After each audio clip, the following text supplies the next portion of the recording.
I-PAC এর এত সাহস হয় কি করে ডাটা এন্ট্রি সহ এর মধ্যে ঢুকেছে?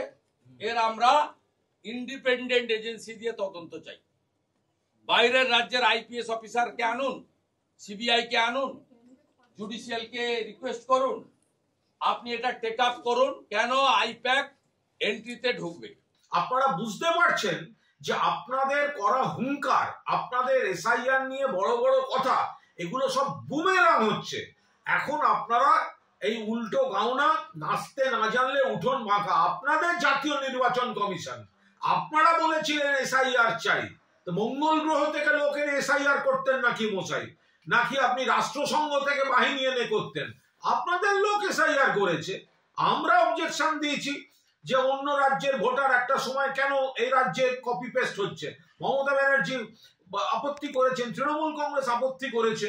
তা এখন আপনাদের ফাঁদে আপনারা পড়েছেন। আপনাদের লোক নেই, জোর নেই, বিএলএ 2 নেই।